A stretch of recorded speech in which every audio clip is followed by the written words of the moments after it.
ज्यों ही डर के मारे भागी।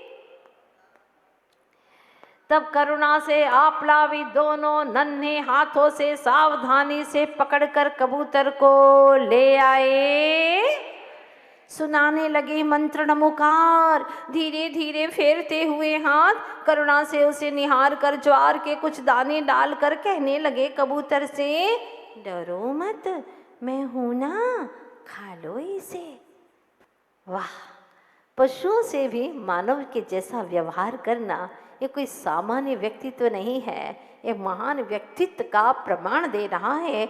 उस कबूतर से कहते हैं, डरो मत, मैं हूं ना, खा लो इसे। इतने में ही पड़ोसन हीरा देख विद्या की करुणा, बोल पड़ी, अरे श्रीमंती, ओ श्रीमंती, तेरा बेटा बनकर आया है, तेरा बेटा बनकर आया है मसीहा। यह कोई सामान्य,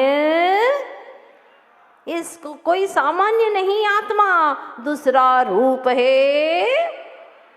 सुन विद्या की प्रशंसा, हर्षित हो आया हृदय। देखती रही, टुकुर टुकुर रहा न गया, उसे उठाकर बाहों में देकर सो आशीष, बोली भाव विभोर हो, आज की भांति सदा जीवों की रक्षा। क्या बात है, आजकल की माताएं एक चांटा मारती है, मूर्ख, ये काम करेगा, पढ़ना नहीं है तेरे को, ऐसी शिक्षाएं देती हैं। लेकिन बालक विद्याधर की माँ श्रीमंती कहती है, आज की भांति सदा जीवों की रक्षा करते रहना, जिन शासन के मूलभूत सिद्धांत स्वरूप अहिंसा धर्म की पताका यूं ही। देखो, यह है जीवन की सार्थकता। माँ की इतनी सी शिक्षा ने बालक को सतपथ दिखा दिया। अपनी प्रशंसा सुन माँ से बिना कुछ कहे सहज भाव से बाँह छुड़ाकर भागा घर से, मित्रों की टोली में जा। इस तरह रोज रोज कुछ घटता, बल्लभ पाजी का माथ गर्व से ऊंचा उड़ जाता। नित नए कार्य करना चिंतन की गहनता से, आयु की सीमा से परे, पुरानी लीक से हटकर नूतन पथ चुनना स्वभाव सा है। बहुत सुंदर कविता सामने आ रही है। ईंट का जवाब पत्थर से क्या देते थे? क्या विद्याधर जी ईंट का जवाब पत्थर से देते थे? नहीं, सुनते जाइए। ईंट का जवाब पत्थर से, तीर का सामना तलवार से, मान का बदला क्रोध का उत्तर भयंकर, छल का बदला। ये सब तो पुराने मार्ग हैं, चल चुके इस पथ पर अनेकों अब तक। लगता है इसीलिए सुगम सा आज आप हर माता पिता बच्चों को यही समझाते, उसने मारा ना, तुम भी मारो, तुम भी उसको मारो, इसने छल किया है ना, तुम भी छल करो इसके साथ में। बस ईंट का जवाब पत्थर से दो, तीर का सामना तलवार से करो, मान का बदला भी मान से करो, क्रोध का उत्तर भयंकर क्रोध से दो। पर ये तो सब पुराने मार्ग हैं। कई लोग अनेकों चल पड़े हैं, इसलिए बहुत सुगम लगता है। चहल पहल अत्यधिक दिखने से सुरक्षित सा, जहाँ बहुत चहल पहल है तो लगता है कि इसी पथ पर चलो, सारे लोग इसी पर चल रहे हैं, बेईमानी के मार्ग पर। किंतु पीलू ने चुना है दुर्गम पथ, तभी तो मान के सामने विनम्रता, माया के सामने सरलता, लोभ का शुचिता से, कठोरता का कृपणता का और क्रोध का बोध भाव से सामना करना। छोटी वय में चोटी की बात करके माता पिता को एहसास करा दिया है कि अब विद्या, हाँ, अब विद्या विद्यालय जाने योग्य हो गया है। उंगली पकड़ पीलू की पिताश्री दिखाने ले गए विद्याधर विद्यालय। देखा हर कक्ष को, प्रधानाध्यापक और अनेक विद्यार्थियों को अच्छी लगी ग्राम्य अंचल की वह प्राथमिक शाला। पूछने पर उसका नाम ओजस्वी अंदाज में मधुर स्वर में शिक्षक का अभिवादन कर दे दिया अपना परिचय। पूछा, नाम क्या है तुम्हारा? क्या जवाब दिया? अरे नन्न ಹೆಸರು विद्याधर ही दे। कन्नड़ भाषा में बोले, जी री जी, नन्न यानी मीरा, हेसरू यानी नाम, विद्याधर हृदय यानी विद्याधर है जी, मेरा नाम विद्याधर है। रे नन्न हेसरू विद्याधर हृदय। समय चुपचाप अपने कदम आगे बढ़ा रहा था और विद्याधर विद्या मंदिर में प्रवेश, प्रथम कक्षा में प्रवेश पाते ही बड़े बड़े छात्रों का प्रिय बन गया था। कमरे की दीवारों से उसकी खनकती आवाज छनकर कोई भी छात्र सुनता तो मंत्रमुग्ध हो जाता, बोल पड़ता अनायासी, अरे ये तो गिनी है गिनी। अब मधुर खनकती आवाज के कारण से क्या नाम पड़ गया? गिनी। पीलू बड़े प्यार से कहा जाता था, अब खनकती आवाज के कारण से गिनी यानी तोता। तोते सी मधुर सुरीली आवाज के कारण अब वह पीलू से हो गया। अब सुनिएगा, बहुत सुंदर प्रसंग आता है। शाला से आते ही गृह कार्य में दत्त चित्त माँ का पकड़कर पल्लू दे दिया हाथ में बस्ता जिसमें थी मात्र स्लेट पेंसिल। बोली, पीलू आज क्या सीख कर आए हो? स्लेट पर बंकिम दृष्टि डालकर बोले, अ से आ बनाना सीखा। सुन न पाई, वह अपने काम में लग गई। माँ सुन न पाई, पुनः पूछने पर बोले, छोटे से बड़ा बनाना सीखा। क्या सीख करके आए हो? छोटे से बड़ा बनाना सीखा। अ से आ बनाना सीखा। छोटा बड़ा कैसे बन सकता है वो सीख करके आया हूँ। झट समझ गई वह शब्दों में छिपे उसके भावी महान व्यक्तित्व को और मुख पर स्मित हास्य लिए गाल चूमते हुए बोली, लगने लगा है तेरी रहस्य भरी इन बातों से, एक दिन अवश्य तू छोटे से बहुत बड़ा, इतना बड़ा बन जाएगा कि अपनी गोद में भी बिठा नहीं पाऊंगी तुझे, अपने आंचल में भी छिपा नहीं पाऊंगी तुझे। हो जाएगा ऐसा गगन सा विराट, अपने ही मन का सम्राट। हो जाएगा तो इतना बड़ा, इतना विराट, अपने ही मन का सम्राट हो जाएगा। माँ सोचती है और एक से एक ऐसी घटनाएं घटित होती हैं। कल जब ज्ञान धारा आगे बढ़ेगी आपको बहुत कुछ यहाँ पर ऐसी घटनाएं सुनने को मिलेगी, बहुत अच्छा लगेगा। मन तो कहता है कि थमे ही नहीं। जब बहनें यहाँ से आचार्य भगवान के पास कल गई और प्रातः काल आचार्य भगवान का दर्शन हुआ, बहुत अच्छा आशीर्वाद सारे अहमदाबाद वासियों के लिए गुरुदेव ने दोनों हाथों से आशीर्वाद दिया। जीवो, आप लोगों को अच्छे से ज्ञात है कि नदी जब निकलती है तो कोई नक्शा पास नहीं होता है कि सागर कहाँ पर है, किस दिशा में है, कितना लंबा है, कितना गहरा है, कुछ भी नहीं। बस नदी तो बहती चली जाती है, अविरल, अरुक, अथक। लक्ष्य है सागर से मिलने का और वह एक दिन सागर तक पहुँच ही जाती है। बस उसी प्रकार से आप तो अपने शुभ कर्म करते रहिए। आपके भावों ने पूर्व में ही नक्शा तो तैयार करके रखा है, आपको तो सिर्फ बहना ही बहना है और पवित्र भावों से बहते चले जाओगे तो यकीनन एक दिन आपको मंजिल अवश्य प्राप्त हो जाएगी। अथाह ज्ञान का सागर, विद्या का सागर मिल ही जाएगा। बस अपने को शुभ कर्म करते चले जाना है। कहते हैं ना कि जीवन तो एक 3 पेज की पुस्तक है जिसमें पहला और अंतिम तो कर्म ने लिख दिया, कब जन्म होना है, कहाँ जन्म होना है और कितनी आयु है, यह तो कर्म ने हमें पहले ही तय करके भेजा है।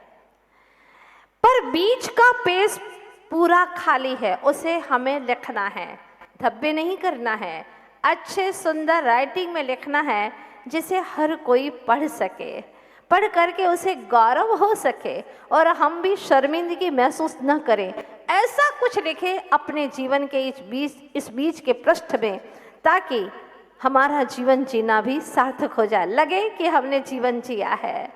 व्यसन और विषय कषायों में समूचा जीवन बीत जाए और अंत में पछताना पड़े, भगवान का नाम भी ना लें, न ले पाएं और हमारे प्राणों का विसर्जन हो जाए, ऐसे नर भव की निरर्थकता हमें नहीं चाहिए प्रभु।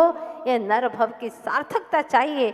इसके लिए हर पल हमारा प्रभु के चरणों में समर्पित हो, शुभ कार्यों में हमारा बीते। निश्चित रूप से आप लोग भी यही चाहते हैं। कहेंगे कि हाँ माता जी चाहते तो हम भी यही हैं, लेकिन पता नहीं चाहते हुए भी गलत काम कर ही लेते हैं। बाहर में अप टू डेट जितना रहते हैं ना, उतना ही कम से कम उतना ही भीतर आत्मा को अप टू डेट कर ले तो फटे हाल जिंदगी भीतर से ना जीना पड़ेगी। कहते हैं ना कि पूरी जिंदगी इत्र लगा कर मर गए, पूरी जिंदगी इत्र लगा लगा करके मर गए, फिर भी राख में सुगंध नहीं आई। पूरी जिंदगी इत्र लगा लगा करके मर गए, फिर भी राख में सुगंध नहीं आई। आओ अब हम अच्छे कर्मों का इत्र लगाकर जिएं जीवन में, ताकि देह जलने के बाद में भी पवित्र कार्यों की खुशबू हमेशा आती रहे हमारे अगले भाव में भी, और जो लोग सुने उन्हें भी कुछ ऐसी जिंदगी जिए जिस तरह से हम अभी विद्याधर जी को सुन रहे हैं। क्या जीवन है, कितना बेहतरीन जीवन है। सच में कहो तो जीवन उन्हीं का सार्थक होता है जो जीवन में कुछ करके गुजरते हैं। किसी की 4 दिन की जिंदगी 100 काम करती है, किसी की 4 दिन की जिंदगी 100 काम करती है, किसी की 100 वर्ष की जिंदगी कुछ भी नहीं करती।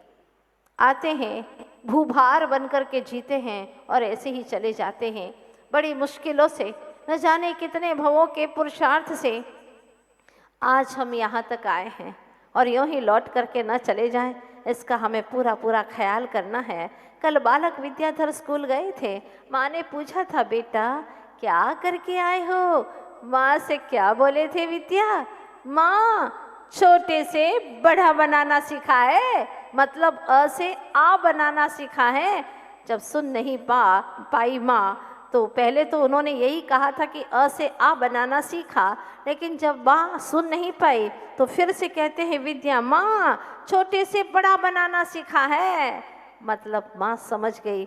उनके शब्दों में भी कितना गाढ़ रहस्य था कि यह छोटा सा भी बहुत बड़ा बनने जा रहा है। जिसके विचारों में, जिसके ख्यालों में इतनी ऊंची उड़ान है, शब्दों में जान है, वो बालक न जाने आगे जाकर के क्या करने वाला है। तभी ममता भरी दृष्टि से देखा, बाल लाल के गाल लाल लाल दिखे, लिटाकर थपथपाने लगी। बहुत थक गए हो, कर लो कुछ विश्राम। जब माँ ने इतना लाड़ प्यार किया, बहुत थक गए हो ना, हाँ सो जाओ बेटा, सो जाओ, दिन भर के थके हो, लाल लाल गाल दिख रहे हैं तुम्हारे। जब लाड़ प्यार मिला, माँ का लाड़ प्यार पाप बोले बचकाने अंदाज में, बहुत थक गया हूँ माँ, बहुत थक गया हूँ, थोड़े पैर दबाओ ना। क्या बोले विद्या? हाँ बहुत थक गया हूँ माँ, थोड़े पैर दबाओ ना। अरुणाई छिड़काती नयनों से डांटते हुए बोली, क्योंकि माँ को हरगिज पसंद नहीं था कि एक बेटा माँ को ये आदेश दे कि मेरे पैर दबाओ। आज दबा तो देंगे, लेकिन उसके संस्कार क्या बनेंगे। तो माँ क्या कहती है, यहाँ पर आप रुक करके थोड़ा सा थमिए और सोचिए क्या कहती है माँ। अरुणाई छिड़काती नयनों से डांटते हुए बोली, दिन भर दौड़ते क्यों हो इतना, दिन भर दौड़ते क्यों हो इतना, क्या शांत रहकर काम नहीं चल सकता?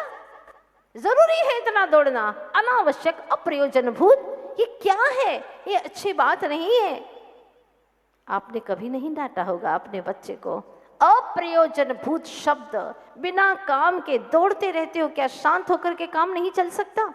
धीरे भी चल करके काम हुआ जा सकता है, किया जा सकता है। दौड़ते हो, जीवों की रक्षा भी नहीं होती, थक भी जाते हो। देखो लाल गाल हो गए तुम्हारे पूरे। हमारे आचार्य भगवंतों ने कहा है, करने योग्य कार्य न करना आलस्य है। ध्यान दीजिएगा, करने योग्य कार्य न करना आलस्य है, और न करने योग्य कार्य करना प्रमाद है। प्रमाद है, प्रमाद और आलस्य में भी अंतर है। जो करने योग्य कार्य है उसे नहीं करना, ये तो आलस्य है। और जो न करने योग्य कार्य है, अप्रयोजनभूत कार्य है, आत्मा का अहित करने वाले कार्य है, कुशलेष्वनादरः प्रमादः। कुशल कार्यों में, आत्महित के कार्यों में अनादर करना, नहीं करना, इसी का नाम है प्रमाद। अंतर है ना आलस्य और प्रमाद में। क्या बात कही माँ ने, क्या शांत रहकर काम नहीं चल सकता? जीवन लयबद्ध जीना सीखो बेटा, शक्ति का अपव्यय नहीं, संचय करना सीखो। क्या बात कही है। जैसे धन का संचय करना सीखते हैं ना आप लोग, थोड़ा थोड़ा पैसा बचाते रहो, इकट्ठा करते रहो और अचल पूंजी बनाओ, है ना। उसी प्रकार से धन तो आप लोग बचा लेते हो, संचय कर लेते हो, लेकिन आत्मशक्ति का संचय ही नहीं करते। दिन भर व्यर्थ के विकल्पों में, व्यर्थ के सोच विचारों में समय गुजरा जा रहा है। प्रयोजनभूत मैं आत्म तत्व हूँ, मुझमें भी सिद्धत्व की शक्ति है, सिद्ध होने की शक्ति है मुझ में, उसका मैं भी प्रकटन करूँ। अपने आत्मा को निरखना, अपने अनंत गुणों की ओर दृष्टिपात करना होता ही नहीं। कभी शक्ति का तुमने संचय तो किया ही नहीं। अगर अपने उपयोग को आत्मा में लगाओगे तो शक्ति का संचय होगा, और बाहर में लगाओगे तो शक्ति का अपव्यय हो जाएगा। आज तक यही हुआ है। अब सुनिएगा, बहुत सुंदर कविता है। जीवन लयबद्ध जीना सीखो बेटा, शक्ति का अपव्यय नहीं, संचय करना सीखो। क्या धन संचय करना सीखो ये नहीं सिखाया माँ ने? क्या कहा? शक्ति का संचय करना सीखो बेटा। देखो बेटा, सुनो बेटा, नदी में लय है, पवन में लय है, निर्झरनों में भी लय है। जो निर्झर बहते हैं ना, उनमें भी एक लय है। प्रकृति के कण कण में लय है। प्रकृति में एक एक कण कण में लय है, ताल है, तालबद्ध जी रही है प्रकृति। हाँ, अगर थोड़ा सा भी इसका संतुलन बिखर जाए तो बहुत ही अनर्थ हो जाए। देखो बेटा, नदी में लय है, पवन में लय है, निर्झर में लय है, प्रकृति के कण कण में लय है। शब्दों में लय हो तभी, ऐसे नहीं बनता, जोरों से बोलिएगा। शब्दों में लय हो तभी, व्यवहार में लय हो तभी, आचरण में लय हो तभी, करतल में लय हो तभी मधुर संगीत झंकृत हो उठता है। और पैरों में लय हो तो चाहे कितनी ही दूर हो मंजिल, वह गंतव्य तक पहुंच ही। बहुत सुंदर कविता है। नदी में लय है, पवन में भी लय है, निर्झरनों में भी लय है, प्रकृति के हर कण कण में लय है। देखो बेटा, शब्दों में लय हो तभी गीत बन पाता है। हाँ, कहाँ का शब्द उठाया, कहाँ पर जोड़ दिया, कुछ भी गाए जा रहे हैं, सारी सभा भाग जाएगी। हाँ, शब्दों में लय होना चाहिए तभी वो गीत बनता है। व्यवहार में लय हो तभी मीत बनता है, ऐसे वैसे मित्र नहीं बनते। व्यवहार तुम्हारा सकुशल होगा तो ही मित्र बनेंगे, तुम्हारे घर पे आना चाहेंगे। एक बार आए और तुमने अपने चेहरे से ही प्रस्तुत कर दिया कि तुम चाहते नहीं हो, भौएं टेढ़ी हो गई है और चेहरे पर प्यार नहीं उभर रहा है, आंखों के अंदर प्रेम के झरने नहीं बह रहे हैं, दोबारा कोई आने वाला नहीं है। घर पे आया और पूछ लिया, कब आए? अभी तो आए तुम्हारे सामने, कब जाने का है?